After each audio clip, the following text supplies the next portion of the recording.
All right, so the Dow is going down and down and down. The Russell also down 1%. S&P down a tiny bit. NASDAQ is actually still up a little bit, but weakening off. So this is the problem when you do these Fed things, especially when they're basically anticipating it, is it has a very limited effect. And now what are you going to do for me? And that's what China's doing too. China's got the same problem. It's stimulating, but it's not enough. And the same thing with the Fed even. I mean, a half a point when we're at 5 points is not really enough. It's not going to change the tide of everything. We had a 11% uptick in mortgage applications because, yeah, that's about right. But 11% isn't going to solve our housing crisis. And plus, it takes ages for things to actually roll over and homes to get sold and people to start building new homes. It's a really low, laggy effect. And people have priced it in since, well, basically since, so let's roll this back, since August, right? So since August, we've been sure we're going to get Fed cuts. And the market is totally priced that in with a, 400-point gain, like 7%. That's a big bump in the market. So they're pricing in some very aggressive rate cutting, and we're not really getting aggressive rate cutting. Getting one 0.5 cut, and this is the problem, because tomorrow you're going to get a ton of Fed speakers who are going to reiterate this, and I don't think that's going to be good for the market.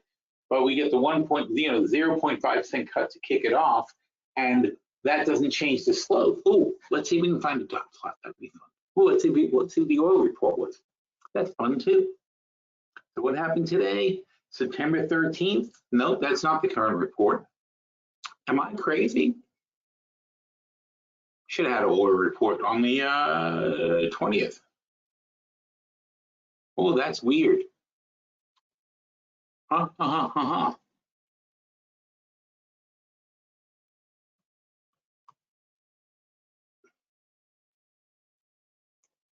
Not a vacation week. Petroleum status report. La la la la la. Still says the 13th. What's up with that?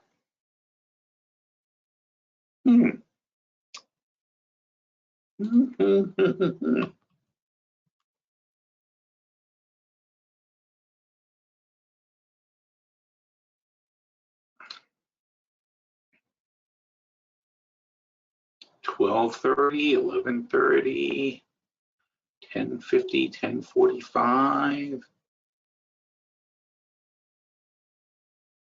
10:30, somewhere around here it should have been. Weird. Okay. Not you. You're not going to know.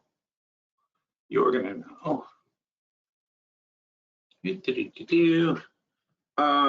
Why do I not see today's petroleum status report?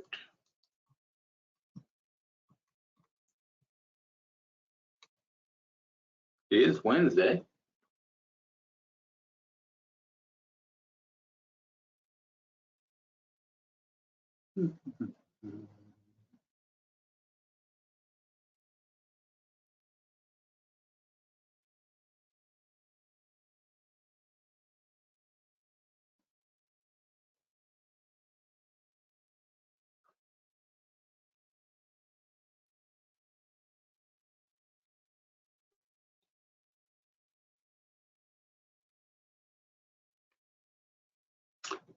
You're right, the status report is not available in the search results. This is unusual.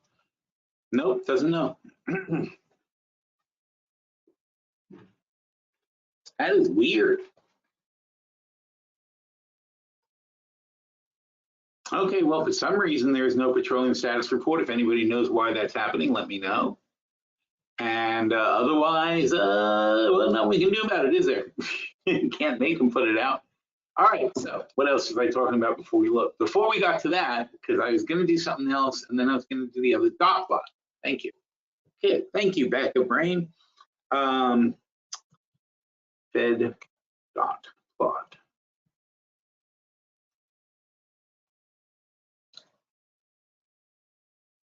Seven days ago. Oh, please, they can't explain it without showing it to you, can they? There we go. That's what I want to find. Ooh, it's so small. Control plus plus plus.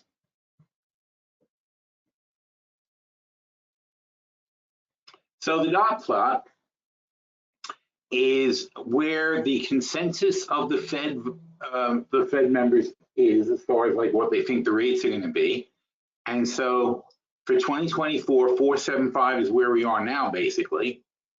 Next year, they're expecting it to go down to 4. So they should be in the, given this scenario, a couple of people think lower, a couple of people think higher. So, go with the bulk, which says just above 4, 4.25 maybe. So that means that next year we're at 4.75. That means next year only 3 cuts, maybe 4, but probably 3 cuts next year. That's a very shallow rate of cutting going forward. And the year after that, then we're going to get back to like a 3% range, and that's nice and aggressive, but that's freaking 2026. 2025 next year, we're only going to get to, by the end of the year, 4%.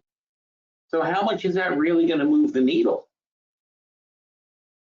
See, that's the thing, because traditionally 3.5% is kind of normal for interest rates. That's about right for the Fed, not for the interest rate, but for the Fed funds rate. That's and the Fed funds rate is essentially what you're going to end up getting in your bank, as a savings account. So you're going to get about 3.5%. That's about normal.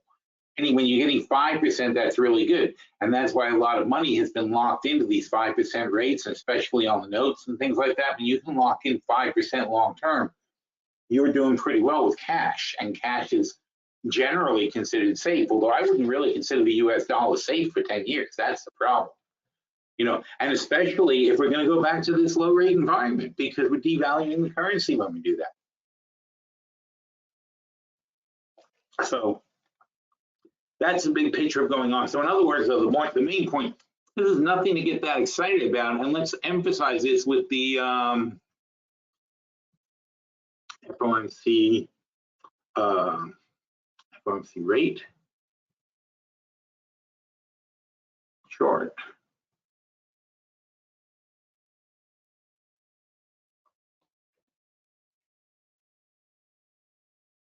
I mean, look at the 80s. That's a tight Fed funds rate. In the 80s, we were at 5. See, here's normalish.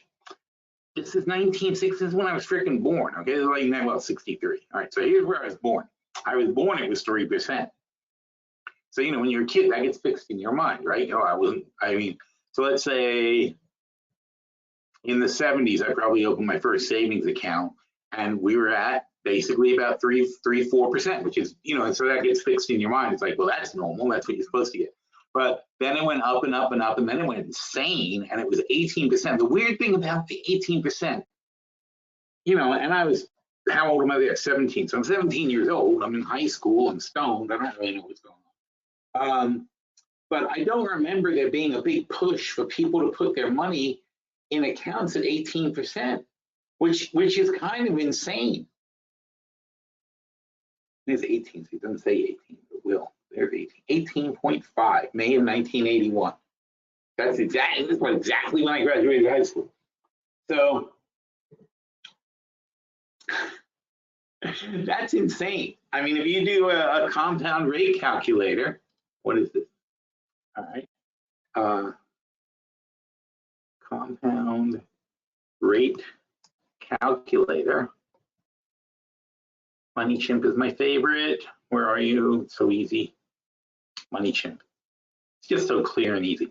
Anyway, so had I, instead of in 1981, if I had not gone to college and I had put, let's say $40,000 in the bank instead, and I didn't put any additional money, and I gave it, and I bought a 30-year bond at 18%, I would have had $5.7 million instead of my college education. I think I really would have gotten more out of the $5.7 million.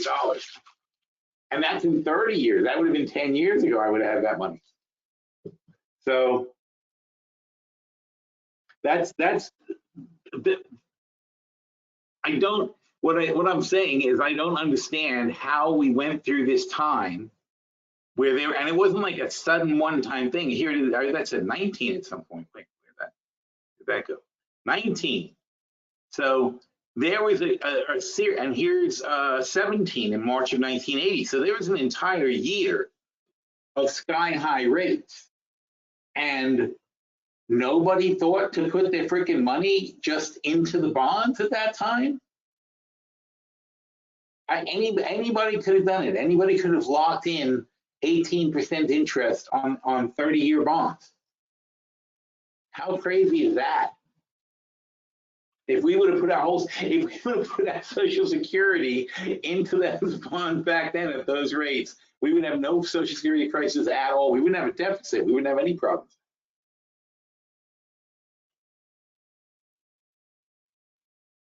But you know, the problem is when we were having those rates, the whole world was having these kind of problems, and you've got places like Argentina and Brazil and whatever, and Venezuela and Italy. Italy at the time was like this too.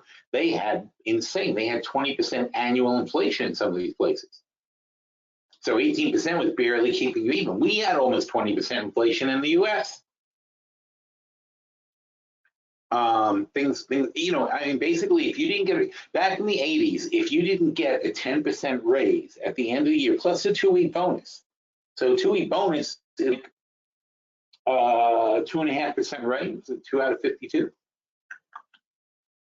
No, it's more, because 5 out of 52 would be 5%. So it's 5 out of 52 would be 10%. So yeah, it's almost a 5% bonus. So you would expect a 5% bonus at the end of the year. 2 weeks of your pay should be your bonus, plus a 10% raise for next year. That was normal for a job. And if you didn't get that, you would basically say, this job sucks, I quit, and you go somewhere else, because it was so easy to get into, because the labor market was tight. It's very interesting, right? And then 87, everything collapsed. I don't remember anything bad happening in the early 80s. But the inflation was terrible, and everybody was trying to stop it. And Gerald Ford's campaign was with inflation now. He actually campaigned on fighting inflation. That was the whole point of what he was doing at the time. When was Ford? Ford was Nixon resigns here in 73, right? And then Ford is president, 70. He serves out Nixon's term until 76. Then Carter comes in. This is Carter time. Oh yeah, and then we have the oil crisis and all of that crap. And then Reagan comes in. And then Reagan actually, well, it wasn't Reagan, it was really Volcker. But Volcker just ramped up the Fed funds rate during this time and started having a huge effect down here. And from then on, the Fed got much more concerned about fighting inflation. But meanwhile, we let it draw. We had the crisis in 87 of the savings and loan crisis. Went back down, then we're trying to boost the economy. We boosted the shit out of the economy because we had a massive rally for the entire 1990s.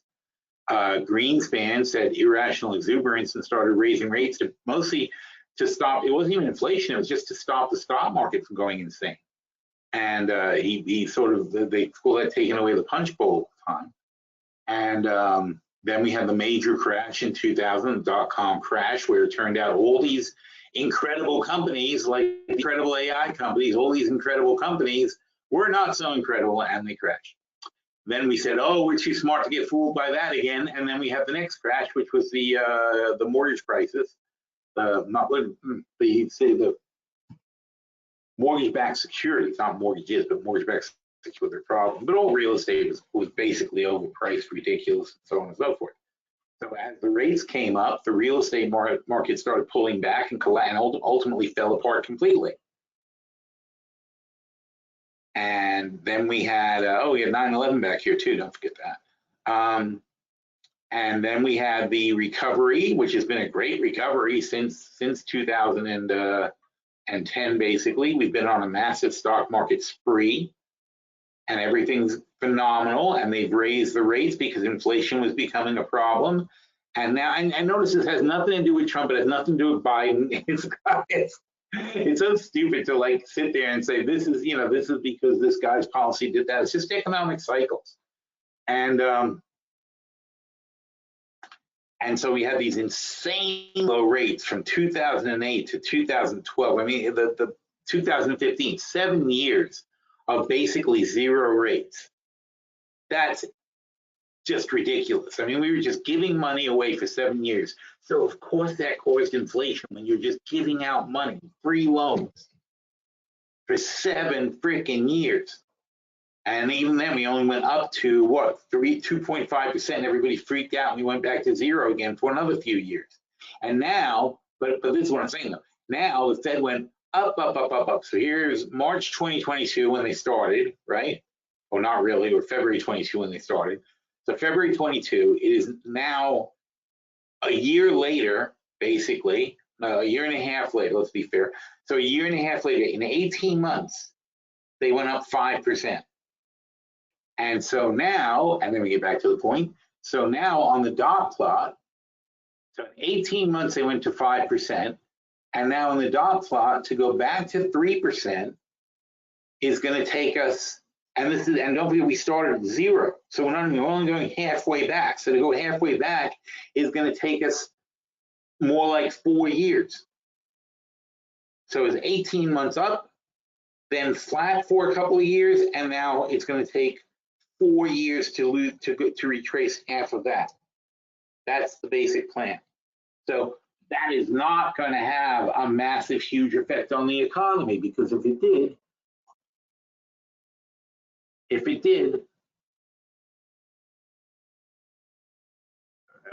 where was it here? Look how fast they lowered rates here. They went from the same 5 to 0 in, what was that, 18 months? Yep, same 18 months.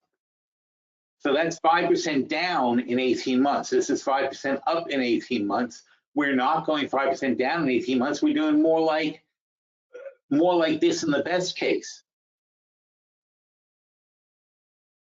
It's 88 to 92, 4 years. Yep, 4 years. That's what we're doing, and not even that steep. So yeah, so the effect is washing through the market, and it's not making people happy because it's not that big of an effect. But on the other hand, should it be? Because what the Fed is really trying to do is engineer that sort of soft landing. And it's like when you're landing a plane, you make a lot of, I don't know, people fly planes, but when you're landing a plane, you have to make a lot of little adjustments as you're coming in, because there's wind. When you're coming down, there's wind on the runway sometimes, so you have to kind of lean into the wind and try, so you're not really coming in straight, because you're lining up with the runway, but you got to sort of like tilt a little bit into the wind, but then you don't want to tilt too much, or one wheel is going to touch down too much before the other, and you're going to give it a little bit of a lift, adjust the flaps or whatever, or you increase your speed if you think you're coming in too fast, and try to line yourself up, and the whole thing sort of gently ease back in there and land. That's why they say soft landing. A hard landing, most of you guys who've flown on planes have experienced a hard landing. That's when you bump. And if it's too hard, the plane breaks apart. It's not good. So, a hard landing, it happens because you can't judge. In fact, it's really the same as an economy. You can't judge all the cross currents, or something unexpected happens and the plane hits a little harder than you want it to. So our goal is to have a soft landing so everybody can comfortably get out the plane, take all their bags and relax, and go to the lounge, have a good time. But we're here. We're still here. We haven't done anything yet. This is nothing. And everybody is like, it literally was like last week, wasn't it? Am I crazy? Wasn't the Fed last week? Yeah, it was. And so here we are 7 days later, and I swear, it's just, I literally just sit there watching the TV. I can't even believe what people are saying because I got to check it to see if I'm right. Leave the site changes me. No, I didn't make any changes, did I? Oh, Wednesday Fed edition, 18th. Yeah, I'm not crazy. So 1 week ago today, the Fed lowered rates a half a point. And already today, a week later, they're talking about the policy failed. It wasn't enough. The Fed didn't do the right thing. It's too late. It's too early. There's no way to tell. You know, it's like being 7 days into the baseball season and deciding and saying who's going to win the World Series. It's insane. It's very hard to figure out what these policies are and where they're going and how it's going to affect. And that's why you do have to take a measured approach. You got to try a little bit at a time. It's like making spaghetti sauce, right? You just add a little bit of this and a little bit of that, and you try to balance it out and get everything right. And you don't know until you let it sit for a bit because it changes. Some kinds of chemical reactions go on in there. It's like interesting. Anyhow, so that's where we are. And I'm telling you, I watch these things on TV and these people talking, and it's like it's because they have nothing else to talk about. I said that this morning. I was like looking at the, I was up and I was ready to write, but there was nothing interesting to write about. So I was like, okay, here you go, and I gave it to Cosmo and let him write it. So basically, what's happening? We got OPEC. Is that this happens all the time? OPEC is bullshitting that there's long-term oil demand. Which they say oil demand is going to go from 102 billion barrels now to 120 million barrels over the next 40 years. And I think they're completely on drugs. Now, their logic is okay. Their logic is that despite the cutting back in America and China and Europe, that the emerging markets of Africa and India and such are going to start using so much oil that it's going to offset it completely as they turn into an oil economy. I don't think that's right. I don't think that's the way it's going to work. I think that the wood industry would have said the same thing. When coal came along, would have said, well, it'll come back because other countries won't have coal production and they'll start using wood again, and all of a sudden trees will be in fashion. You could have said it about a lot of things.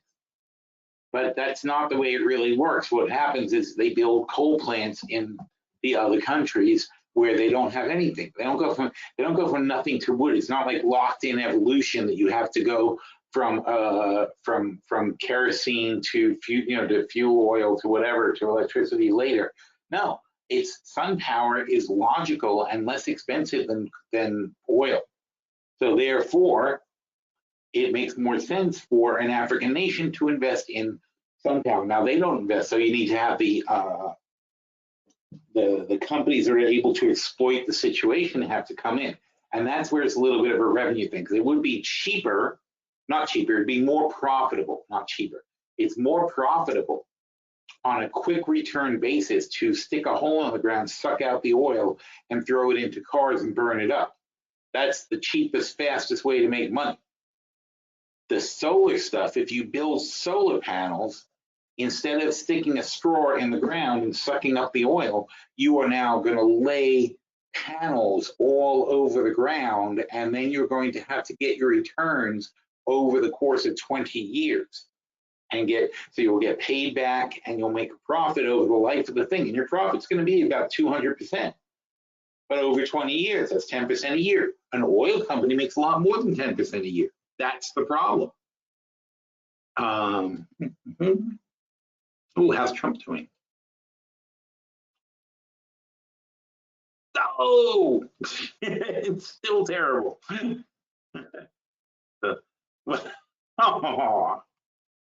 Aw. Let's hear it for him. Aw.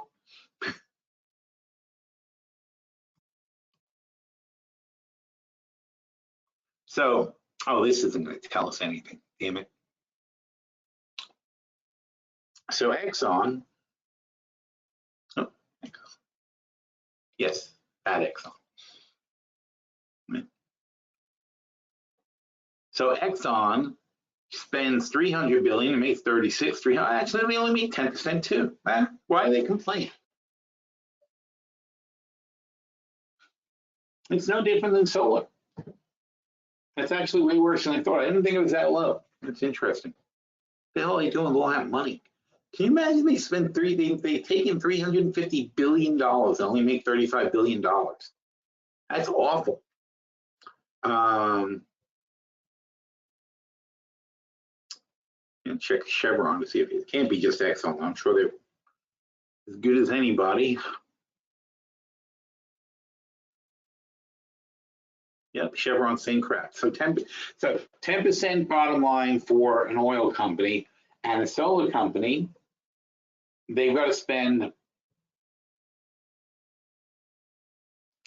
I'm going to say, if you did a commercial installation, it's going to be about $10 million put into the project to like, let's take an average Walmart or something like that. It takes about $10 million to cover the roof with solar panels.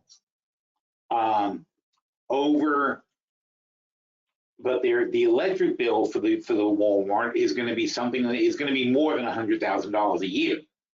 So you're going to get back.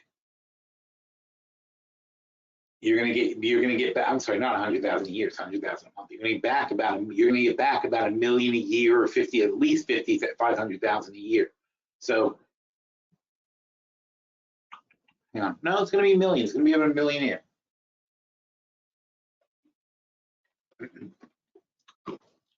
So their electric bill is going to be about $1 million a year, and you're going to put in $10 million worth of panels. You're putting in 10 years worth of electricity. So it's going to take you. This is where the problem is. It's going to take you 10 years to get your money back. Then you're making profits for the next 10 years. But the government has a program where they rebate you 30% of the installation cost immediately. As a tax credit. So you have to see, this is the problem with the way they're doing it is kind of weird. They're doing it because it favors oil companies to transition to solar power because they could use tax credits. Regular companies that start up from scratch can't use a tax credit. How can you use a tax credit if you haven't made any money yet? So you get a 30% tax credit for installing the solar panel. So it only costs you $7 million and you're collecting $1 million a year, which is much more attractive.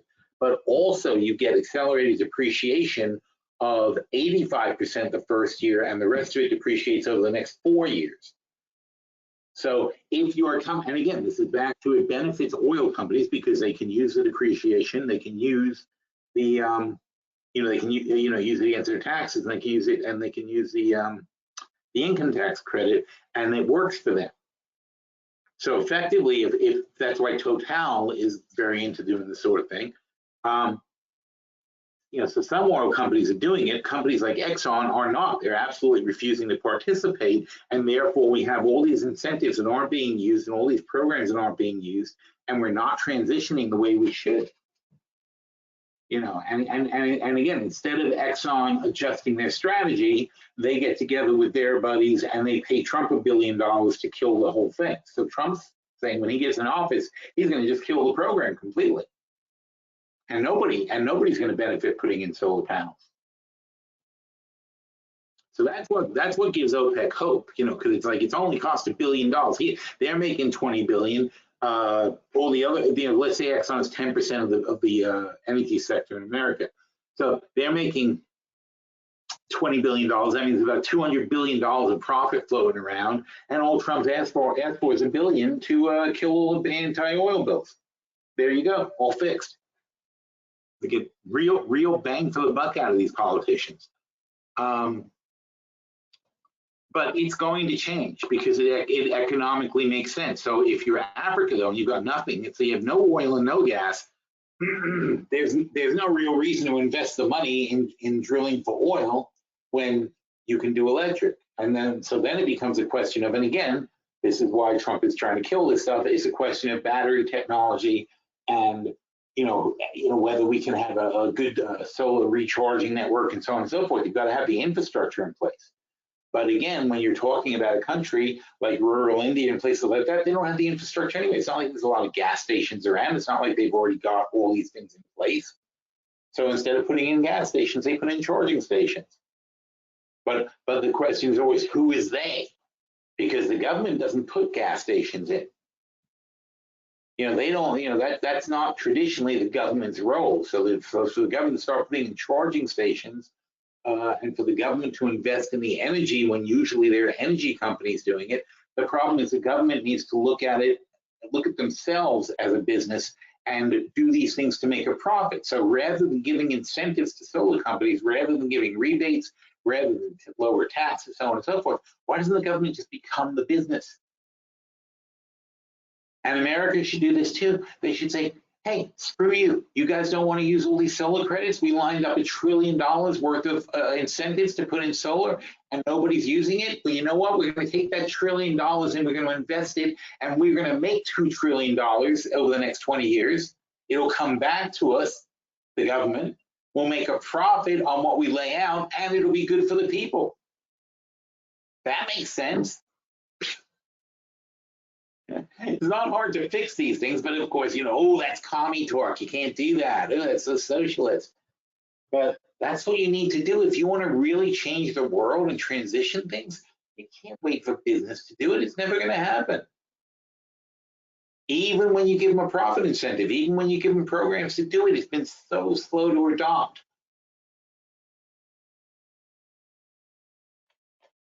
And also, by the way, it's incredibly bad when you have this thing where Biden says this and you start building a company to install solar panels and do stuff around the rules Biden sets up. And then Trump says, if I get elected, I'm going to tear it all down. How do you plan a business like that? That's just the fact that it can happen discourages the businesses to start up and get invested in these things.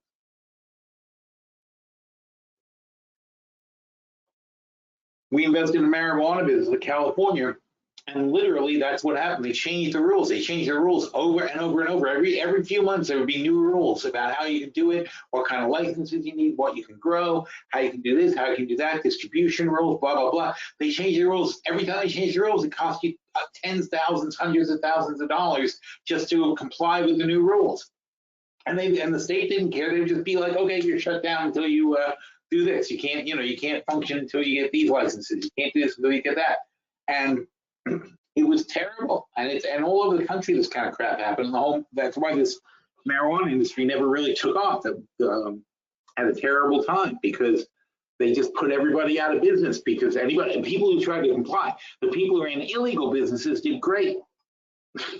But the people who tried to comply got destroyed. Here's the NJ. This is the gist of what happened in the marijuana business. It was doing great, and everything was good, but then they started changing the rules and changing the taxes and doing this and doing that, registration, this and that, and it just started falling apart. And it's easier for people to buy and cheaper because, in California, it's 25% tax on the legal weed that you sell in California. And the guy down the street who's still dealing on the corner doesn't pay taxes. So he's undercutting you by a mile. It's a whole different ballgame. So that's why this industry just died and did not recover. It's like it could have been great. It could have produced a ton of money. It could have been a growth industry in America, but they just kept. It's so flaky. Just whoever's elected next gets to just change all the rules and say, no, we're not doing that anymore. And California, which is run by propositions, is the worst. Because every election cycle, every 2 years, they can vote to just change everything that they did last time. And that's not the will of the people. That's just, it's just psychological bullshit that they pull on the end. In fact, there's a bill in Florida, I'm into this industry. I'm fed up with it now, but I was really interested in the marijuana industry. And there's a proposition in Florida right now that I don't know which side I'm on, because I don't understand it. There's a proposition about changing the rules to how they, whether or not we license dispensaries and so on and so forth. We have dispensaries, but it's only for medical use. We don't have public use. And I think the bill is to say that you can now have public use, but they still have to go to the same dispensaries because that system works, and you can make sure people are old enough, and you can make sure it's controlled, blah, blah, blah. But meanwhile, that's like just a boom for the dispensaries and screw everybody else who wants to get into the business because they're so entrenched and they already have the business and so on and so forth. So of course, they wrote the rules and they paid for it. And all the dispensaries, so here's the thing, the dispensaries are already everywhere. There's got to be, 10 in my town. So there are dispensaries everywhere for medical marijuana. And of course, if you want marijuana, all you have to do is go with your friend who's got a card and he buys it for you and gives it to you. I mean, I'm sure it's illegal, but nobody seems to give a shit. So you go to get the pot, and I'm trying to think of how that works. I don't actually do it because I don't smoke anymore. But but I have gone to the dispensaries to see what the deal was. So let's see, you go to the dispensary and you get the pot, and oh yeah, I'll start to say. So the problem is, so the dispensaries are businesses, and they've got the signs in front saying "Vote yes on 3" or whatever they're saying. So they're saying "Vote yes on proposition number 3," and all the dispensaries have that. But the people who want to start businesses don't have lots on the highway. They don't have sign, they don't have like storefronts with signs and so on and so forth. So there's where do you put your "Vote no on 3" signs? Where do you put the allow other businesses to get in and not just the 10 or 20 major dispensaries that are in Florida?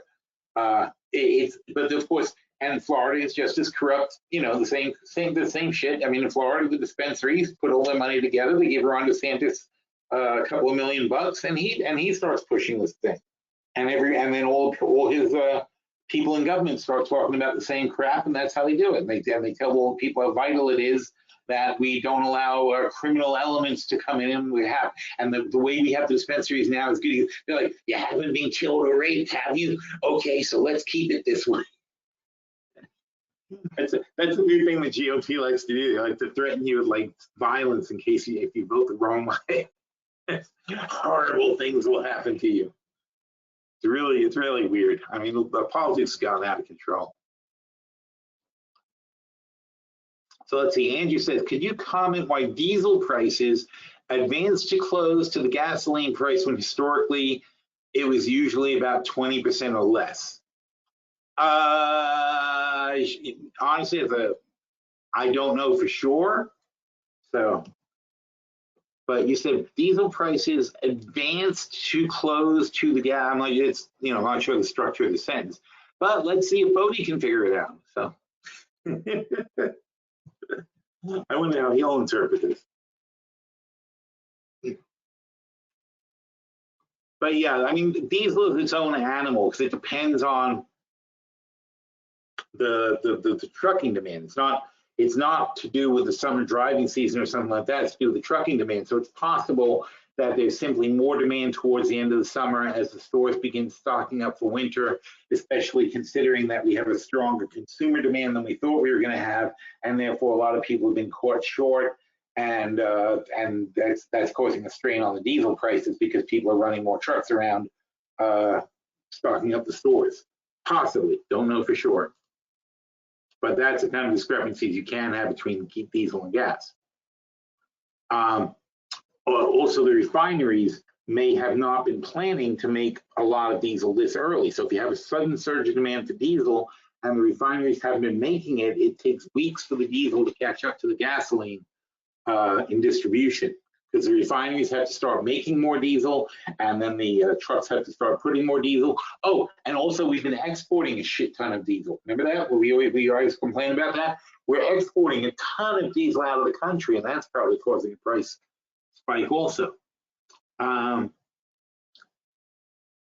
demand. There's been a significant increase in global demand for diesel fuel, particularly Europe and China and India. In Europe, for example, diesel-powered autos, interesting, have been outselling gasoline engines in recent years, with diesel accounting for 53% of new registrations. Holy shit, I didn't know that. In 2007. Who cares about 2007? Could we get back to this? Like, it's a little old. Environmental regulations, EPA standards require drastic reduction in sulfur This additional processing is expensive and reflects the fuel prices. Higher taxes, federal taxes on diesel is 6 cents a gallon higher than on gasoline. Refining capacity, that's what I just said. Diesel production competes for other distillates like heating oil. Refineries have limited capacity on the balance between producing various oils. Seasonal demand, I said that. Historically, diesel prices are often higher in the winter due to competition with home heating oil demand. However, this pattern has shifted. Yeah, because it's hot and we don't need the home heating oil. Global economic factors, developing countries increase demand for diesel, which we're exporting to them. Market speculation, changes in futures, supply chain issues, recent global events, including the pandemic, have disrupted supply chains. So there you go. So those are potential reasons that he's seeing. So hopefully that helps.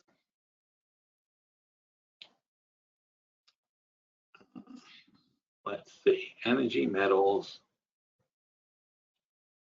Now, what are you saying there? I'm saying, well, let's go back to that. So you're saying when historically it was 20% less, why diesel prices advanced to close to the gasoline prices?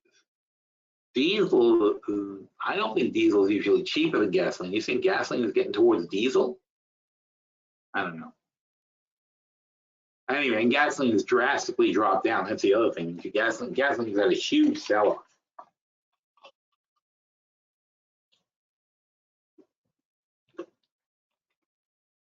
I mean, that's 260.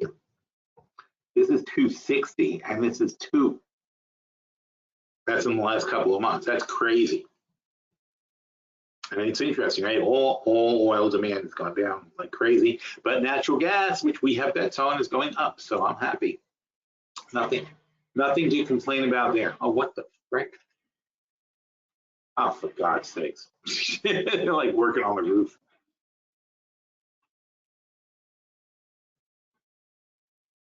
Sure, that's it. No, damn it, that's where I want it to be. Now's the perfect time, right?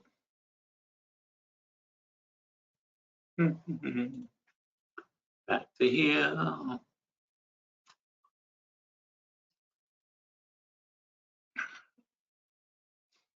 And here's Facebook. They're having an event.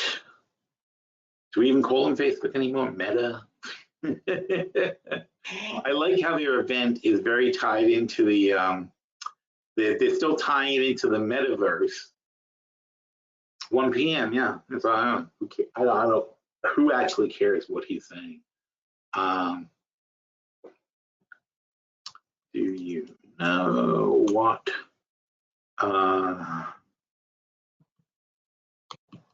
Zuckerberg is saying at today's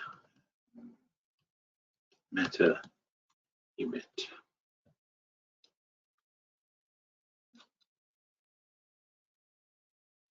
So they have to figure out some way to justify the metaverse and AR. So they're selling these AR glasses. Although I have to tell you, there was a cool thing. Was it AR jewelry? See if I can find this thing. No. That. Gem Joy. Augmented reality jewelry. Yeah, that's it. They make it look way better than it is. But see what you're seeing there? This is, if you've got AR glasses, the jewelry does that. So and it's many different things that it does. And they keep showing the same thing over and over again. Oh, so meanwhile you look like an idiot. Oh, this is what you look like. So it's nothing's here.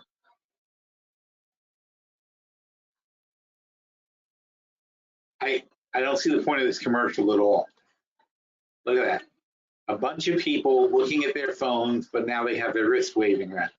Seriously, that's the whole commercial? Oh my God, that's awful. How would that make you want to buy it? But oh, this is cool. So what you see is this. So if you're wearing AR glasses or you're using your phone as an AR device, which again is why you buy these AR glasses when you just look at your phone. this is what you see. What's really there is, well, surprise, nothing. It's virtual. So that's what you see though, and it moves, it breathes fire. It's like really cool. As stupid as it is, it's really cool. Oh, here you go. Hopefully this demo is better. Oh yeah.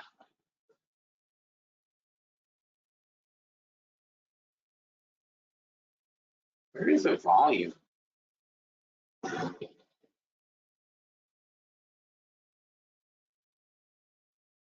I think if my girls were younger, I would buy it for them. I think that's very cool, even as a novelty.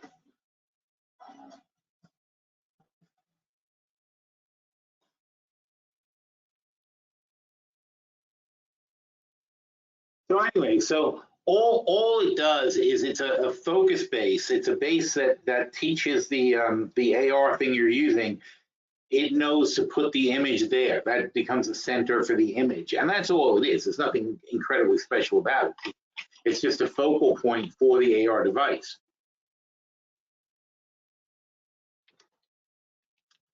But it's really cool. I mean, that just gives you a really nice effect. But you look like quite the dork. I mean, I think you'd be better off with the glasses. Oh, what's this one? So this.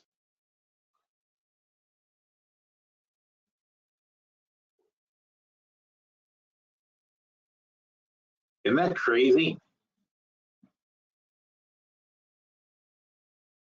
Oh. They really need better marketing people and chintzy crap videos.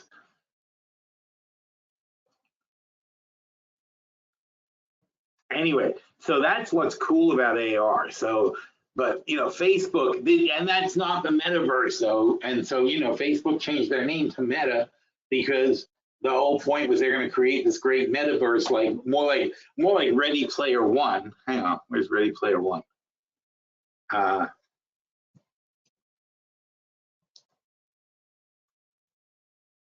When was this movie? 2018. So let's see if they have a good scene from this. Probably that. Let's see. Oh, that's not an image. Oh, for God's sakes.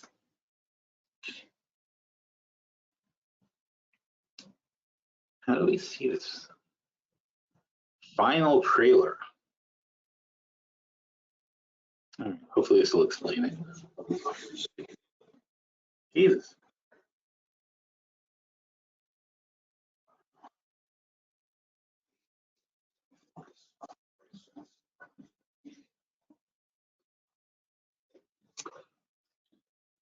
Oh yeah, so now with YouTube, if you don't pay the money, you have this ad, you know, the ad blocker doesn't work. It shows you, it just plays the audio, and the only thing your ad blocker does is block the image, but it still plays the audio for the commercials. And I swear that's a commercial for mushrooms. That's crazy. All right, please. All right, here we go. Oh yeah. So here you go. This is a metaverse. You put on your glasses and the whole world is like this.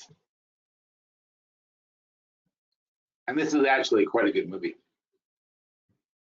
But the thing is that this is their projected future, that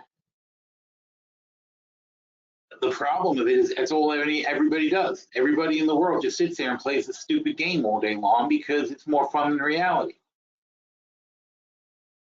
You know, and so everybody in this world is just somebody sitting in a living room chair with a pair of glasses on, or full body suits that give you feelings and stuff like that. But the bottom line is, so this is all freaking the metaverse. And this is what Mark Zuckerberg wants. It's effectively the Matrix.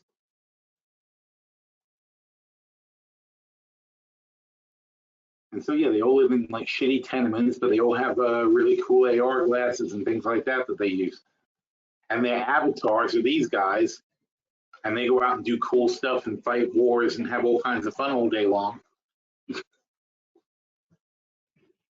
Can you imagine what a freaking world? And then people work for the metaverse company. There are corporations in the metaverse where you spend your money and do stuff, and so life has just moved to the metaverse.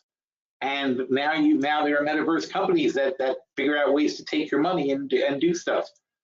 It's crazy. So that's what Facebook wants to do. That's his vision. That's Zuckerberg's vision of the future, is to do that, is to put everybody in a chair and put glasses on you, and then you don't move anymore. Stick a feeding tube in you. But this is not the metaverse. This is just AR. Augmented reality is simply that they add computer visuals to the reality you're in, because the metaverse is just it's miles away. We're so far away from having a working version of that. And now they've got now Zuckerberg's been getting people like Judi Dench, Kristen Bell, doing the voices for these things, for the headsets, for the AI. It's crazy. It's just, the world's changing very quickly. It's going to be very weird. So the peak oil thing we talked about, through 2050. So about 25 years. So 25 years, they think they're going to gain 1 million barrels a year. In fact, that has not been the case at all. So they're projecting something that simply is not happening. World oil demand chart. La la la. I reject all cookies. So anyway, what has happened in the last 20 years is we went from 83 to 104. That's 20 million barrels. But it has slowed down. We went from 97 to 104. Since 2021, we had the pandemic. That doesn't count. Well, actually, that's true. We were really at 100, then we had the pandemic. So you can't really count the pandemic and recovery as being a thing. We were 95, 97, 6, 99, 100, 1 million barrels gained, but then it's all the way here from 2019, 100, to now 105, 104. It's about 1 million barrels a year. So what they're saying is it's going to consistently go 1 million barrels a year more demand. And I guess you can point backwards and say that's what's been happening. And you could say that's despite all the solar and all the other shit that we've been doing, it's been like that. But I don't agree, because I don't think that these other countries are going to start using gasoline cars. I think they're going to start going straight to electric cars, and I think that we're going to have no electric cars by 2050, and that's going to make a gigantic difference. And I hope so, because what they're basically saying is we're going to doom the earth. If OPEC is right, and we're going to have, instead of using less oil and less fossil fuels, we're going to increase by 20%. This planet can't survive that. We're already teetering on the brink of collapse, and they're going to add 20% more fuel. That's crazy.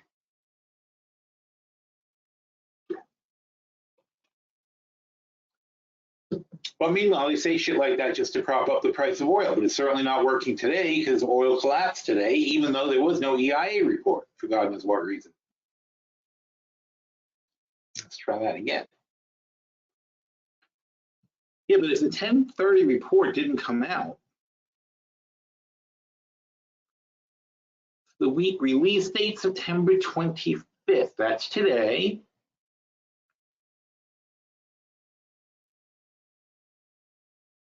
So what's this one say?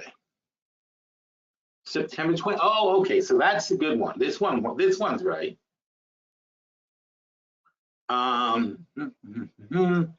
Crude oil imports, blah blah blah, blah blah blah. Over the past 4 weeks, imports, blah blah blah. Okay. Inventories. U.S. commercial crude decreased by 4.5 million barrels. Gasoline decreased by 1.5 million barrels, so that's 6 million down so far. Gasoline, finished gasoline and blending component inventories both decreased. Where's the number? How weird is that?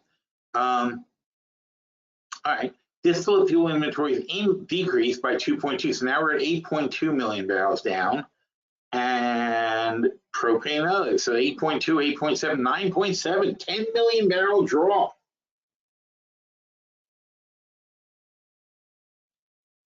And total commercial inventories decreased by 14.6, a massive, massive draw. But for some reason, and this is really weird, this is what happened to oil.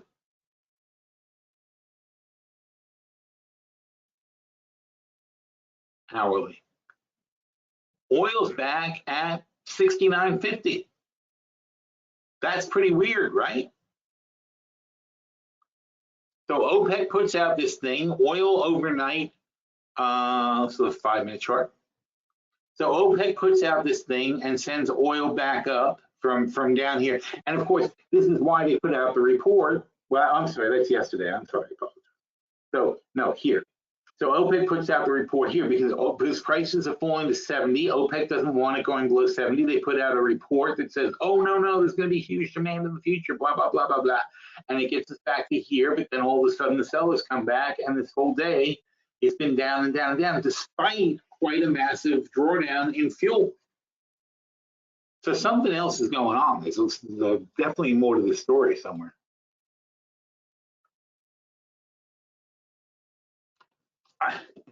AI regulation. This thing says, how do you propose on regulating AI? And he's like, well, why don't we have ChatGPT?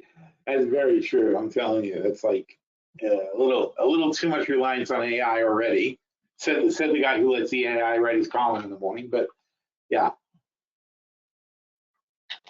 that's the way things are going. So the Department of Justice, this isn't regulation on AI, though it's misstated. They're going to force companies to disclose the risks of AI. If they're using AI, they have to start talking about what the risk of doing this is and how it may impact their bottom line and what happens if it goes wrong, and so on and so forth. I guess they got to have a Terminator scenario. What if it, what if it turns against you? I don't know what they're trying to do, but they just want to make sure that all the risks are disclosed of doing these things. So it's up to the companies to assess how they are using AI, identify the risks, implement safeguards, so on and so forth. And if they don't do that, they're in trouble. That's what the regulation is. It's not a regulation of AI. It's a regulation of the companies using AI. Equity futures are mixed, the Dow and the S&P, blah, blah, blah. So, we were good. Now we're sort of fading out a little bit. And of course, China did another thing to stimulate this morning. They lowered their bank lending rate by 30 points also. So they did something yesterday, they're doing something today. They are desperate to prop up their markets. It's not really working. They only got 0.7% out of the Hang Seng. And the Nikkei went down on that news. I mean, just it's not enough. Home applications were up 11%. New home sales were up. Where's briefing? Tell me what new home sales were, please. Oh, it's right there.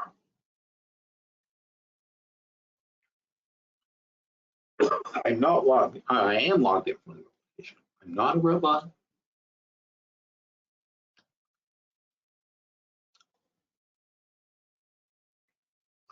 What? Does it not know who I am? Phil Davis, what's the problem with you? What's going on here? Calendars, thank you.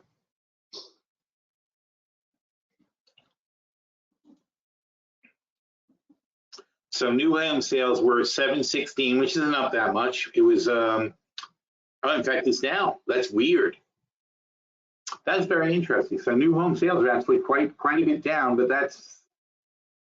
it was prior revised. So it's, yeah. So it was revised up to 751 last month in July. Whoa. And then there's a big dip since then. Look at new home sale prices too. New home prices really coming down.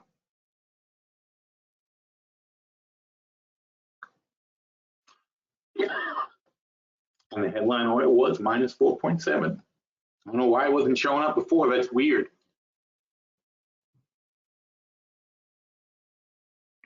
So now does it have the report? Nope, still doesn't have the right report. So this report is bad. Sorry about that.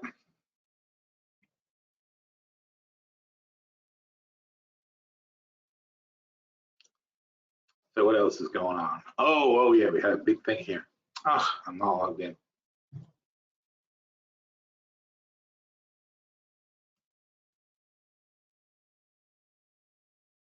La-di-da.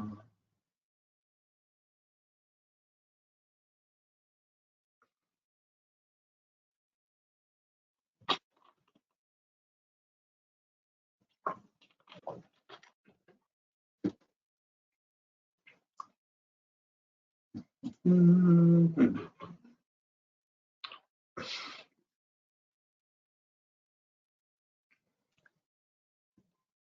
Oh yes, because I want to look at the comments.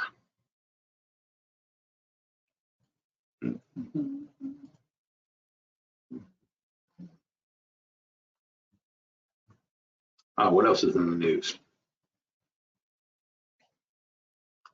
This big Google just, this guy left Google and started that character AI company, which is, you know, garbage. They're terrible characters. They don't work. It's an awful thing. As you know from Robo John Oliver, I can make a way better character than he can. And they paid him $2.7 billion. That's how short these companies are of like AI talent and AI design, and that's how out of ideas they are already on how to capitalize on AI. It's really scary. So top 5 short stocks in each sector, that's interesting. Mortgage applications increased, but not the home sales, so that doesn't matter. I don't care if there are people applying for mortgages. New home, probably mostly refinancing. Oh, it says refinancing. New home sales dipped as the expected thing. KB home stock drops. Yep. So the build, you know, obviously the home numbers aren't looking good. The builder stock is dropping. That's not good. And this is all after the Fed. So how great is this effect going to be really? Australia CPI hit a nice low. They're considering Visa a monopoly in debit cards. That's interesting. They are, but I mean, nobody ever bothered about it before. Here's the article on OPEC. Vertex went Chapter 11. That's interesting too. You got to watch that. These little oil companies start going bankrupt, and we got weird issues going to happen. Gold is crazy. Where's gold?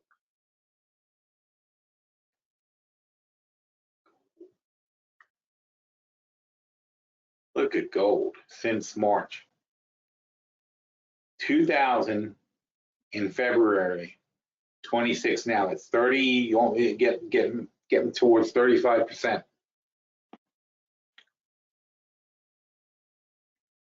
That's what the Fed does when they lower rates like that. That's they do the dollar. Oh, I want to have a 2-year note auction win.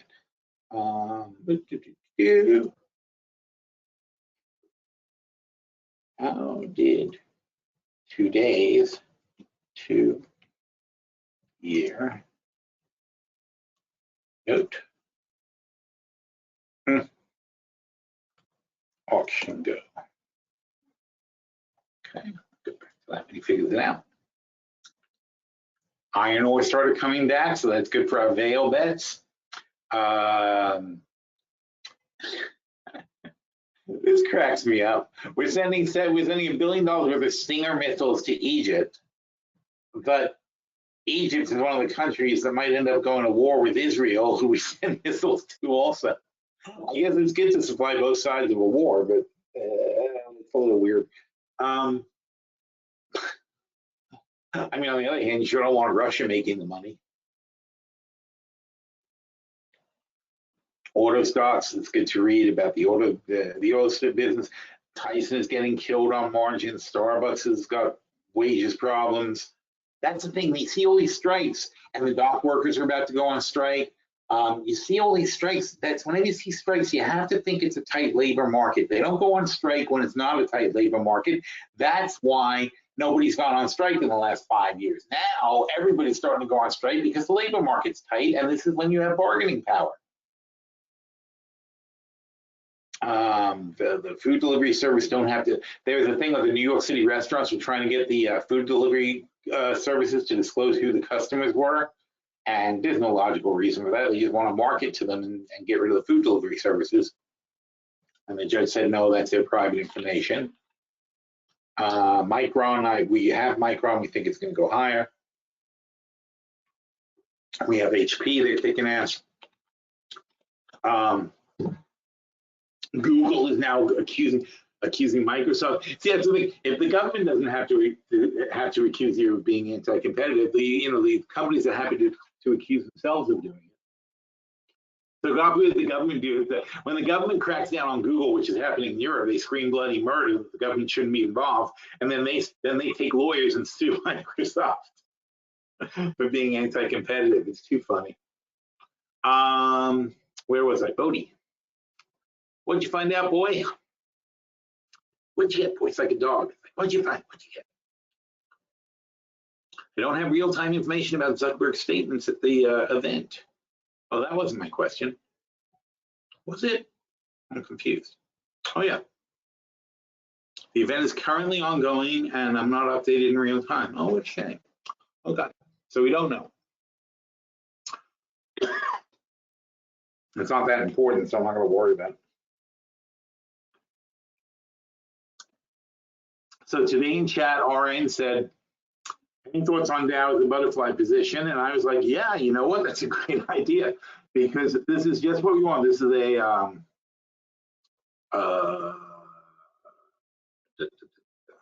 I don't know if it's weekly or monthly. What is it? It's a weekly chart. Okay, so there's a weekly chart. So since the middle of 2022, it's been super range bound between basically 50 and 60. I don't care that it went down a little below it, whatever. But the point is basically very, very true to this 50-60 range, which means it's ideal for a butterfly play because we play that range. So we took a position that's generally a little bit bullish. We didn't sell puts. We're waiting to see what happens. And it's an incredible money maker. Here's the play. We sell 10 puts and we pick up $8,250 for selling the puts. We said we have 2027s now, so we get a lot of we pick up a lot of margin on these things, on these plays.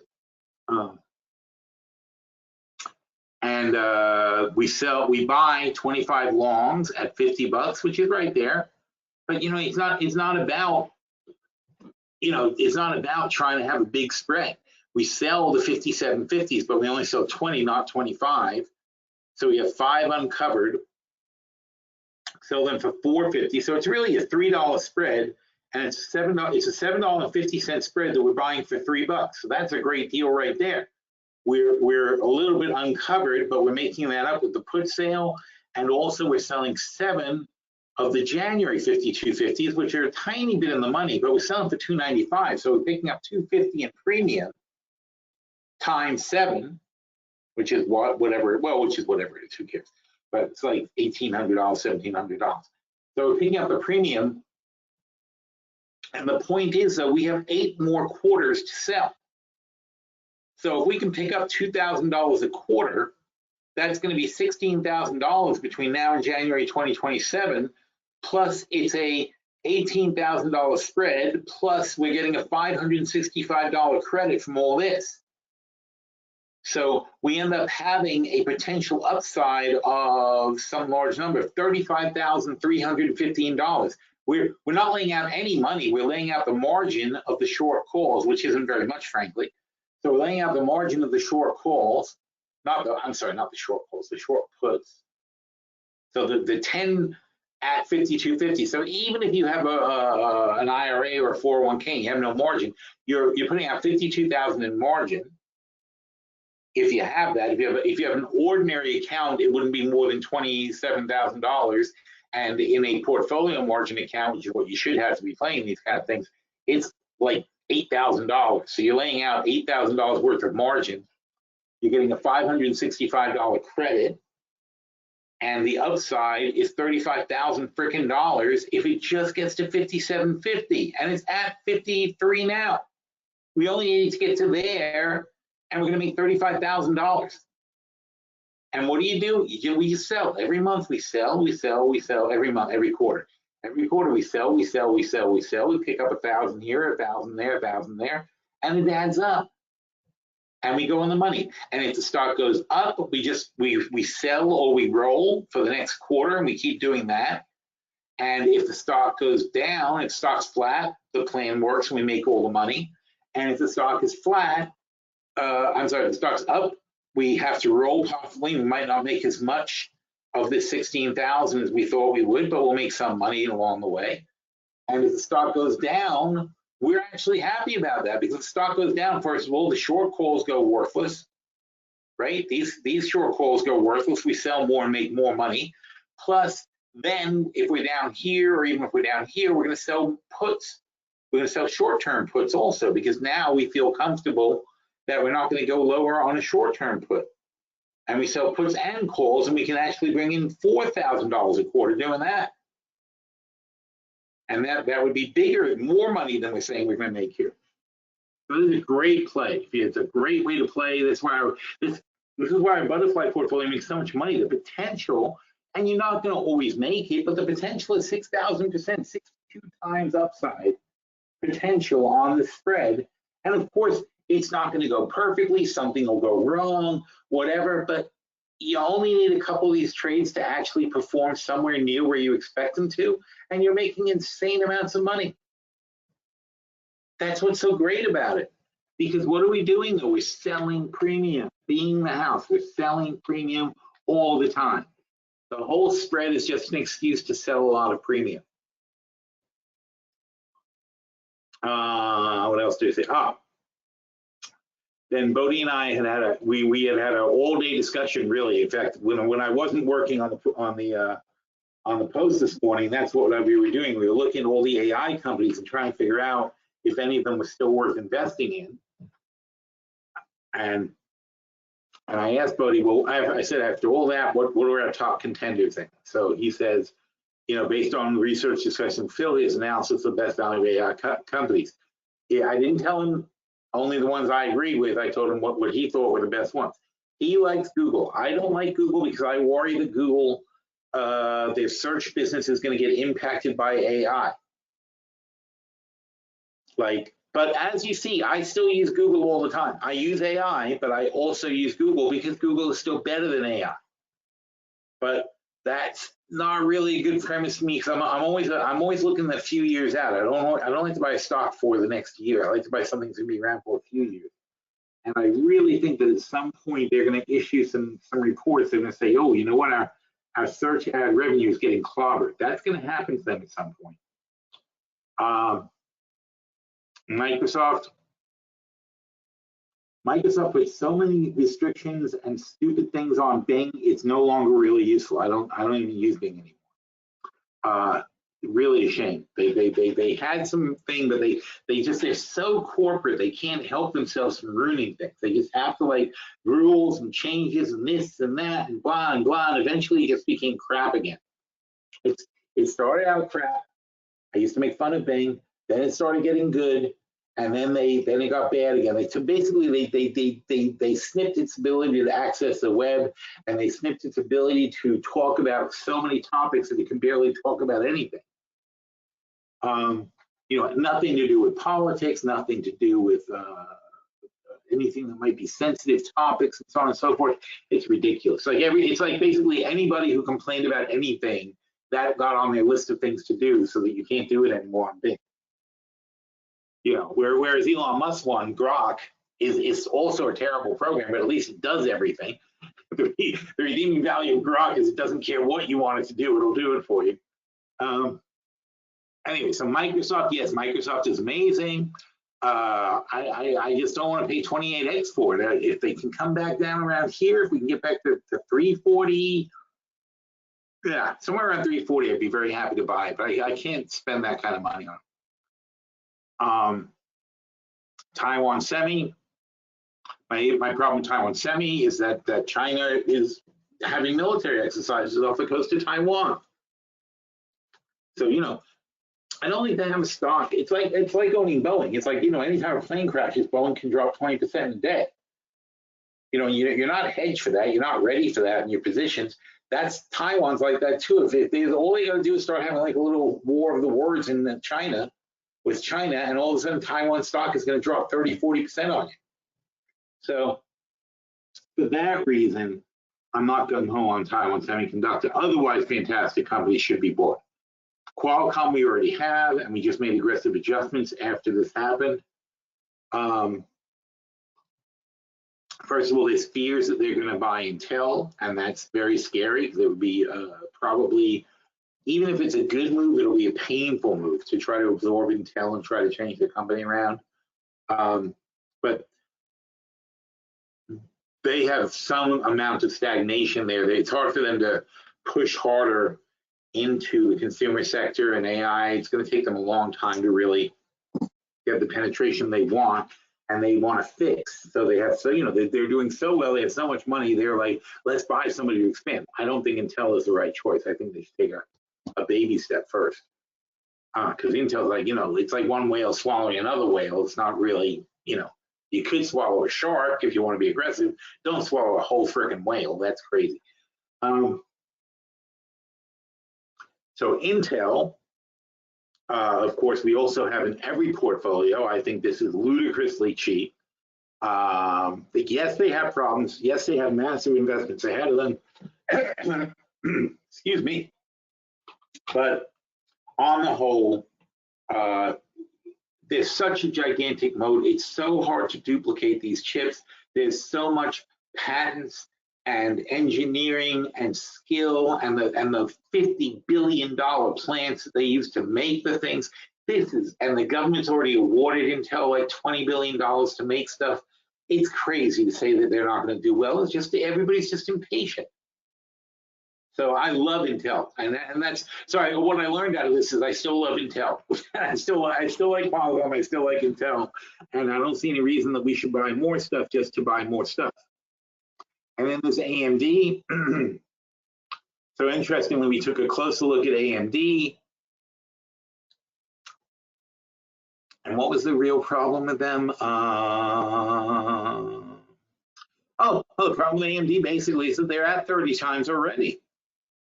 And there's no indication at 30 times that they are suddenly going to go to a higher level. And again, this is the problem with all these chip companies. The shortage of chips that's been caused by AI has driven everybody's margins much higher, but that's not going to last.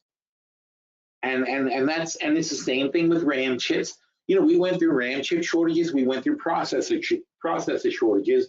The chip companies go through these things a lot. It's a cyclical business. So some things come in demand and go out of demand and so on and so forth. Meanwhile, look at Intel now.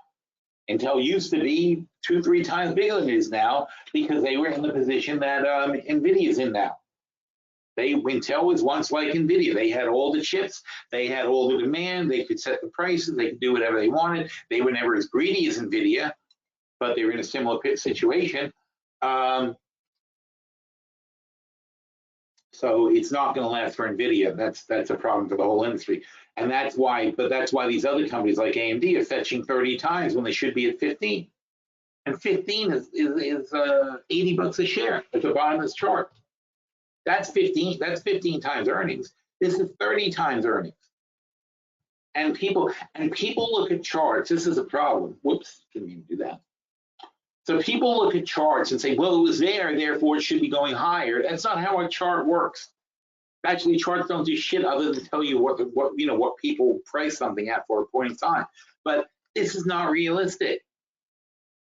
This is realistic, going up around here, maybe getting to here. And then that's what Bodie calculated. He did an investor report here, did a good job. He said, here's the current revenue, here's the current this, here's what we have here, here's AMD's own projections for growth.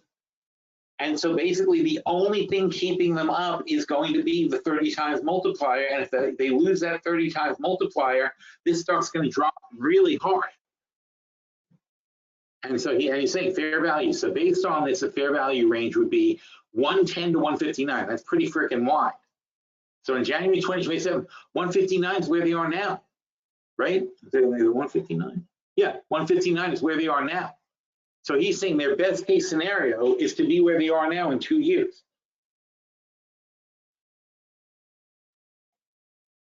So that's a big problem for them. His fair value estimate, he's saying 145 is a fair price going back. So he's giving them a lot of the benefit of the doubt, but still saying these guys are way too expensive. This is just way overpriced at this moment. They have to prove out this valuation and start growing into it before you can say, I should pay 160 for AMD. And so of the group, we already have Qualcomm, we already have AMD, and I don't see the point in that. I'm sorry, we already have Qualcomm, we already have Intel. I don't see the point in adding AMD. It doesn't make any sense. It's just, and that's the one I like the best out of that group. So no AI investments for us, much as I tried, but I at least wanted to show everybody what we were talking about and why we got to that decision. All right, well, if nobody has any questions, my voice is not the best today, so I'm not going to keep going for no reason. Anything else interesting happening? I don't think so. Take a look at all this stuff. So at the moment, the Dow's down 300. Holy shit. The S&P is down nothing, and NASDAQ is flat, and the Russell is down 1%, which is more than the Dow is down. But still, we're so far up on the Russell, it doesn't really matter. Energy, oil is trying to bounce off of 60.50, but if they can't take back 70, this could become a big problem. Because I don't know what else you can say to support oil. I mean, OPEC just said demand is going to be huge, everything's going to be great, and here it goes, it collapses. So that's not going to be pretty at all. Bonds also pulling back because again, the Fed's not, it's not exciting enough. We need to go daily. So this is the anticipation of the Fed hikes, of the Fed easing, and this is the reality. The reality is not what was anticipated, and it does not mean we're going to bounce back. This is based on more facts than these guys had. These guys had incorrect assumptions. This is based on what the Fed actually did, and tomorrow, like I said, the Fed is going to be saying a lot. There's 6 different Fed speeches tomorrow. But it's going to be a big day tomorrow to pay attention to stuff. Look at sugar shot up, man. Holy crap. Wow. That's an interesting one. What caused sugar to fly up recently?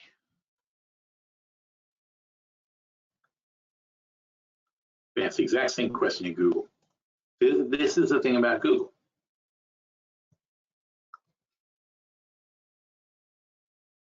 What causes sugar? Nope, blood sugar, glycemic index, blood sugar swing, sugar spikes, surprising sugar in the brain. Sugar prices were up. Here you go, finally. Nope, that's last year. Ah, damn it. How about news? Maybe if I look in the news. I'm going to give them every chance to be a good search engine. Low calorie sweet is insulin. Okay, what caused, let's try it again. Global sugar prices. Okay, February 6th, nope. Damn. June 21st, nope, that's not, none of this is telling me anything recent. Sugar prices, bad weather, that's a year ago. Higher global supplies and weakness in Brazil's economy were major reason prices dropped. Okay, sugar prices give up early gains. Oh, that's close to now. Sugar prices rallied to 2-month highs as drought and excessive heat caused massive fires in Brazil and damaged sugar. Okay, that's interesting. That's the best Google can do, but after quite a bit of looking. Bodie says, Zuckerberg, Okay. Drought and fires in Brazil. See, this is why Google's in trouble, right? Because there's no ads. I'm not looking around. He's going to give me a whole rundown on the thing. Brazil, world's largest sugar exporter, has experienced severe drought conditions. Massive fires in Brazil have damaged sugar crops. Estimated suggesting up to 5 million tons of sugar have been lost. The forecast for production is 39 million tons. Okay, see, that's that 5 million out of 39 million is more than 10% of the sugar production is lost. The International Sugar Organization projects, I didn't even, the ISO. I wonder where they meet. The global deficit of 3.58 million metric tons. See, this is such a great little report, right? A deficit of 3.5 million tons versus a previous projection of 200,000 tons. That is a big freaking difference. Weather disruption in sugar producing nations like India and Thailand have added pressure. So basically, global warming is a problem for the sugar. Commodity special easily be a deficit of 1 to 2 million tons of sugar, blah, blah, blah. So the bottom line, big sugar shortages. The major market focus on supply has affected speculative buying. Sugar futures surge, prices increased about 15% a week. The sharpest rally of the year, blah, blah, blah. Okay, great. So then now we have background into the premise of what's going on. Now we look at sugar more closely. And we see that on a daily basis. We're still not back at last year's highs, but we probably will be. So sugar is still probably a good long pick right now. But in the weekly context, this is very unusual. So it'll depend on what the next year's crop predictions come in. But right now, it's looking not good. It's looking like there'll be a shortage that's worse than they predicted for last year. And so last year they predicted this year would be minus 200. It's turning out to be minus a couple of million, minus 3 million maybe. So that's a big change. So an interesting premise for playing. And then you got to worry about cocoa also. So cocoa is high and sugar is high, which means the entire chocolate industry is going to have problems. And then that makes you go, well, then what's going on with Hershey? Because basically that's their input cost is sugar and cocoa, right? And you can see it's hurting their stock. You know, this is how we come up with investment premises. It's like we notice something and we say, ooh, that's going to be bad for this guy. That's going to be a problem here or there. Metals, gold through the roof, great for Barrick Gold. Silver starting to catch up to gold over the longer run, monthly maybe.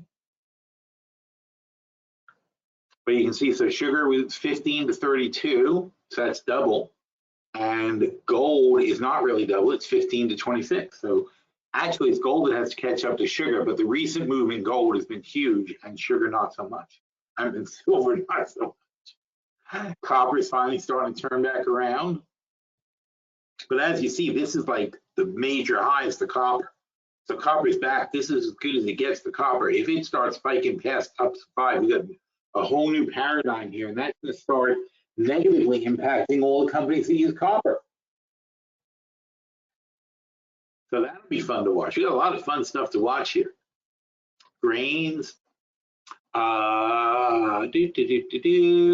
Nothing very exciting here, really. I mean, it's grain prices are low, which is, again, there must be a recession. If everything is low, then people must be cutting back on everything.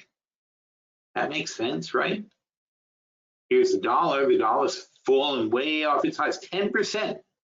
Dollar's lost 10% of its value in the last couple of years. That certainly causes inflation, and nobody talks about that. Nobody talks about how your dollar policy is causing inflation. If the dollar's weak, then we need more dollars to buy imported goods, and we import a lot of goods. We have a massive trade deficit in this country. And whether we have a net trade deficit or not, that doesn't affect it. The consumers are importing massive, insane amounts. I don't even know what the number is, but it's our imports are, I don't even know. It's some gigantic number. I really cannot think of what it would be, but it's really big. How much does the U.S. import in dollar volume? 3 trillion. Yeah, see, it's a number so big it's hard to even get your head around. We import $3 trillion worth of goods. So if the dollar gets 10% weaker, that means that we have to spend 3.3 trillion for the same amount of goods. We're spending, so it's basically costing us $300 billion it's almost like a tax to pay off these imported goods. Oh, in fact, 2023, 3.8. Oh, so in 2022 it's 3.2. Now it's freaking 3.8. Oh, that's crazy. I don't know. This one's saying it's 3.9 in 2022. So now you have to figure out which one of these guys knows what they're talking about. So it's somewhere in the 3.5 range. Anyway, let's say that. And it cost us a lot of money to have a weak dollar. These are not no consequence things. These things matter a lot. And look at poor Japan. Imagine what they're going through. This is from 1 to 0.6, a 40% drop. Almost, just let's call it at least a 35% drop. So 35% decrease in their currency's value since 2021. That's freaking insane. You can buy 35% stuff with your money than you could have bought then. So that is nasty. That's the country in trouble, and that's why they did this massive support program for the yen, which has worked very well. Now they're back to 70, so now they are only 30% devalued compared to where they were. But God help them if we bounce off 100. God help them, and God help Europe, and God help anybody who's trying to strengthen their currency. And I think we should bounce off 100 because, again, the Fed did not loosen as much as people thought they were going to loosen. The U.S. economy is in pretty good shape. The note auction. What about the note auction? Did we get any response on that one? Or was that one he said he didn't know? Well, of course, sugar, Mark Zuckerberg, gasoline. I know I asked about the note auction, petroleum status. Didn't I ask him about that? No. Interesting. How did today? I swear I asked this question. 2-year note auction go? I swear I said that. See, if Google knows such, Google's going to have no clue. Oh no, it'll find it. It should find it based on that.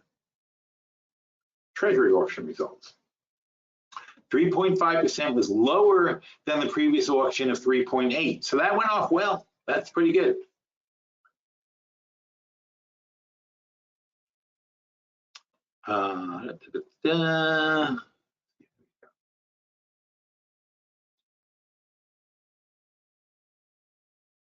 Oh, wait, a week? That's a month ago.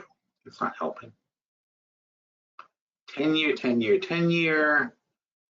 They're all out of date. Why would it be like that? Tools. I thought you can be sorted by date. Nope, not a good answer. Stupid Google. Based on search results, I don't have the information to today's note auction. Oh well. But anyway, so according to that first thing that we read, it seemed to go off well. It went off at a better price than they expected. So that's a good auction. And I'll get more information for that tomorrow. But anyway, so that's good. That means that the Fed has pleased the market gods and they have decided they will buy dollars because they think it's going good. But that then means that that means the dollar is going to bounce off 100, and you can make a lot of money in the currency market with that, but I never play the currency market. but the dollar is going to bounce off that 100 line. How much is it going to bounce? Well, it fell from 106 to 100, and therefore using the 5% rule, the bounces are going to be 20% of the 6-point drop. So it's going to be, let's call it, it's 1.2, but, well, no, let's call it 1.2. So a weak bounce will go to 101.20. So that's the least we expect is 101.20.